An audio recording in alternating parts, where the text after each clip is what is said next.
Boa tarde, pessoal. Estamos novamente aqui no podcast Sebrae-On, cobrindo tudo de melhor que está acontecendo no ESX. Estamos no segundo dia do evento e hoje nós temos um super palestrante, que é o Diogo Cortiz, especialista em inteligência artificial. Ele é colunista na UOL e professor na PUC também. Olá, Diogo, tudo bem? Tá curtindo o evento? Tô demais, hein? Que espaço maravilhoso, que infraestrutura e que conteúdo, né? Então tô super empolgado de estar aqui com vocês.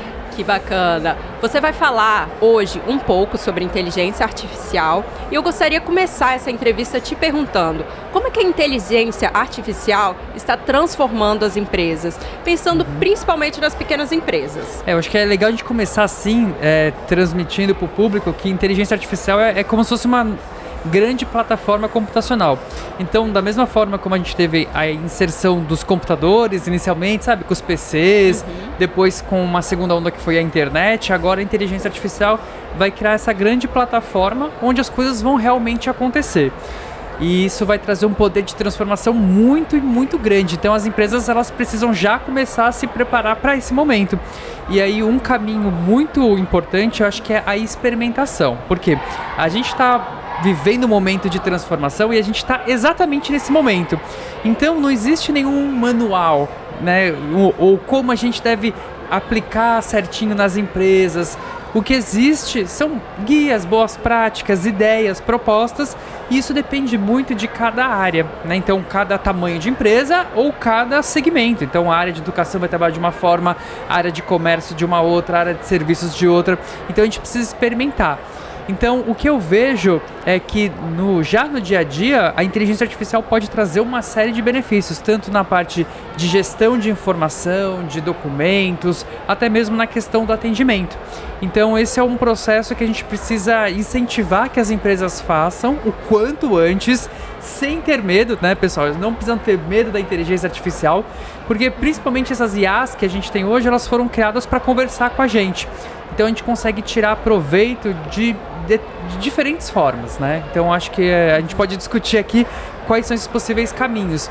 E aí, já antecipando, eu acho que a gente tem dois caminhos possíveis, que é o uso da inteligência artificial na organização, mais como uma ferramenta mesmo, assim como igual a gente usa Word, Excel, ferramentas de escritório, a inteligência artificial no uso do dia a dia das empresas. Então, num processo de administração de documentos e tal, esse é um primeiro momento, ele é o caminho mais curto, porque dá para usar as ferramentas que já estão disponíveis, né? Então, o ChatGPT da OpenAI, o Google Gemini, ferramentas que estão disponíveis que, por exemplo, os seus colaboradores, né, já podem utilizar ali no dia a dia para ganhar produtividade. E o segundo momento é pensar dentro dos meus processos, como que eu consigo colocar uma inteligência artificial mais customizada, né? E aí, num segundo momento, tentar transformar os seus próprios processos a partir da inteligência artificial. Que bacana. Essa primeira pergunta foi feita pelo ChatSX, que é a inteligência artificial aqui do evento. É sério. Legal. Já estamos usando. Mas você falou que as pessoas têm ainda medo de utilizar a inteligência artificial. Ainda não sabem. Você falou, é experimentação. Para quem está com medo, o que você dá de dica do que pensar antes de iniciar essa experimentação, sabendo que não existe ainda um caminho trilhado, cercado, perfeito de como que vai ser usado? Então, assim, a resposta que eu dou para tentar ajudar, né, quem está com medo, quem está ansioso com a inteligência artificial, é que você não é único, né? Até eu, que sou um pesquisador da área de inteligência artificial há 10 anos e trabalho inserido nesse meio, conversando com outros pesquisadores, assim, topo de, né, que são, assim, super especialistas no tema, todo mundo está ansioso, porque ninguém sabe exatamente quais são esses processos de transformação que pode desdobrar. E a cada dia a gente vai descobrindo algo novo. E essa descoberta vem justamente dessa experimentação. Então o que eu digo é que essas ferramentas de IA, elas não são super complexas do ponto de vista de uso. Elas foram treinadas para conversar com a gente, né? Elas foram treinadas para dialogar com a gente. Então, o que eu sempre falo é que com essas IAs generativas, esses chatbots, não existe uma maneira errada de interagir com ela, né? Porque se você pede uma coisa e ela te responde e você não gostou daquilo, você pede de novo, dando mais instruções, né? Então, eu gostei dessa parte, mas não gostei dessa, tá? Então, você tem que fazer essa segunda parte dessa forma. Você explica para ela, né? Então não existe uma maneira errada de interagir. O que existe são maneiras mais corretas, né? Que aí é o que a gente chama de engenharia de prompt, que são guias, são estratégias para você conseguir dar comandos melhores para a inteligência artificial. Mas não quer dizer que existe uma maneira errada. Se eu não sei engenharia de prompt, eu não posso usar a inteligência artificial. Não existe isso, né? Porque a engenharia de prompt é um processo de otimização, mas que na verdade você consegue muito bem interagir perguntando. Você pede algo, ela responde, e aí você fala, eu gostei disso, eu não gostei daquilo, você vai interagindo. Então experimentem, né? Pegue uma atividade, por exemplo, que você faz dentro da sua organização e pense, como que uma inteligência artificial consegue me ajudar nesse processo? Né? É numa revisão desse documento? É num processo de atendimento? É pegando, por exemplo, um conjunto, sei lá, de reviews sobre um produto que tem na internet e pedindo, pega esse conjunto de reviews que você tem, sei lá, no seu e-commerce, vou dar um exemplo de e-commerce aqui, coloca lá essa inteligência artificial e fala, categoriza para mim o que é positivo, o que é negativo e quais são os tópicos mais citados nos comentários negativos. Olha só que ferramenta que pode te dar um insight, né? Isso eu falei para e-commerce, mas você pode pegar, se você é um escritório de advocacia, você pode pegar contratos, fazer perguntas sobre o contrato e a inteligência artificial vai te responder. Então é uma nova forma, né? Acho que essa é uma dica importante, é uma nova forma que as empresas têm para interagir com seus próprios documentos, com a sua própria informação e com o seu próprio conhecimento ali. A inteligência artificial vai mexer muito realmente com as competências, inclusive com a educação. É o que você falou, é uma ferramenta, né? Mas a forma como cada pessoa usa vai variar muito nos resultados. Se eu entregar um chat GPT mesmo para cada pessoa que está aqui presente e pedir uma mesma tarefa, provavelmente a inteligência vai entregar respostas diferentes. E como que você acha assim, que as pessoas podem estar se preparando para isso? Tanto as pessoas mesmo, mas também o que você acha que vai revolucionar na educação como um todo, pensando no futuro do mercado de trabalho? Legal, essa pergunta é muito boa porque eu venho da área da educação e pesquiso muito nessa parte de educação, desenvolvimento de novas competências. E uma coisa assim que a gente vê é que ela já é uma tecnologia que vai estar presente em qualquer posto de trabalho do futuro.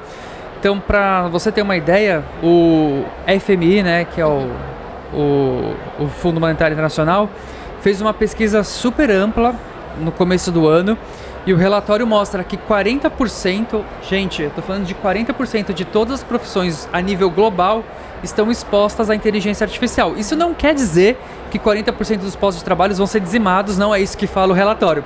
O que fala é que 40% desses postos de trabalho podem inclusive se beneficiar da inteligência artificial no seu uso diário.